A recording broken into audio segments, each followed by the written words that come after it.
Seneng banget ya kula. Seneng mergo dibayar ya. Salah satunya ya itu tadi. Mulane kuwi disengkuyung yoga, kowe iki aja sepekian mbek yoga. Ah mboten nek kok tetep tundukne kali para dodol-dodol yoga. Sone dadi dalang misuwur, aja-aja anu sepekian karo yoga. Nggih, ngestaken dawuh. Kita wanti-wanti yoga ki malati. Oh, nggih. Tenan kuwi ra ngapusi kowe. Njaluk didongake apa kowe? Dongake pripun? Ayo nek kowe kemaki kan didongake sing mbah. Ampun nek dongake sing lolo nggih emoh kok kula. Nah aku nek meneh kowe nyengkuyung yoga didongake sing apik-apik. Wah, nggih. Nah, kowe saiki tak takon. Pripun? Kowe ngerti dadi dalang to? Dalang pun suwe to jenengane. Nggih, dereng dangu kok. Nek menggah jenengan, paling abot dadi dalang ki piye? Nggih paling abot niku nggih napa nggih? Ya apa kok? Paling abote niku angger nampa jejibahan mongko pun saguh. Ah niku wis ora kena swala nek pun saguh ngoten. Nah niku nggih mugi kula niku abot. Kuwi jenteng kuwi ra manggul kok. Enteng. Ana sing abot niku? Nah, kita tak kandhani. Paling abot dadi dalang kuwi nek ngimbohi bayaran yoga kuwi abot. Biasane wah kuwi sulit. Wah niku sulit niku. Ilmu tersulit niku. Iya Pak Ju ya. Malah biasanya malah digraji. Anek kula mboten. Oh nek jenengan percaya, jenengan ki luman. Nggih. Sak sok. Sok ana sok mboten. Ngono. Iso nek kowe iki astagfirullah ngepuk dodo nek kowe salah. Oh, mata. Nggih. Dadane bojone tanggane. Wah, kok mulang kok ngono to, Tru? Ayo ora apa-apa teko diestokake.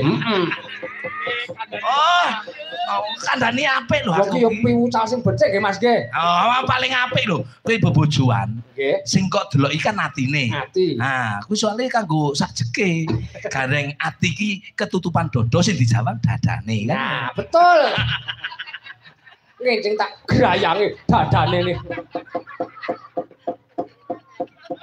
Jangan kita seneng gerayang ngoten niku napa?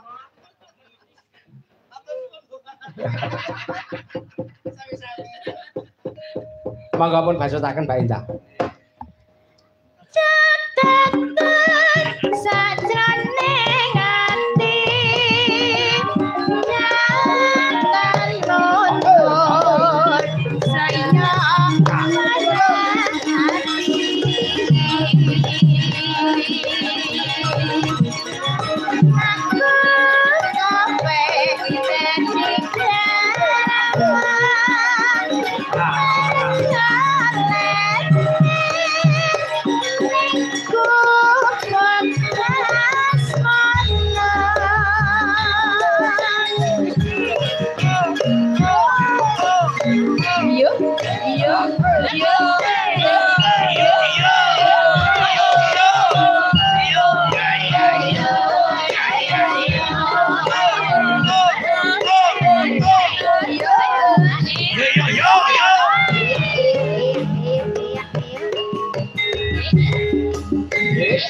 Masuk. Yen lewat aku kelingan kupok kae yen tak golere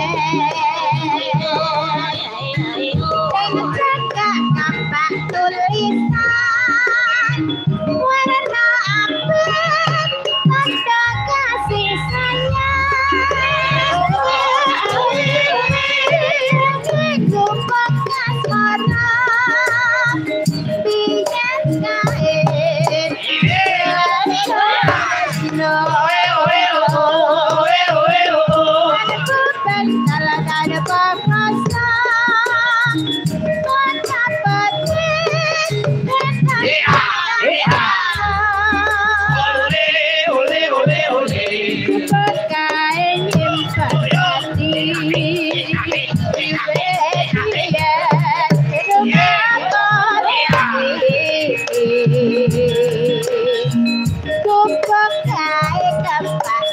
Oh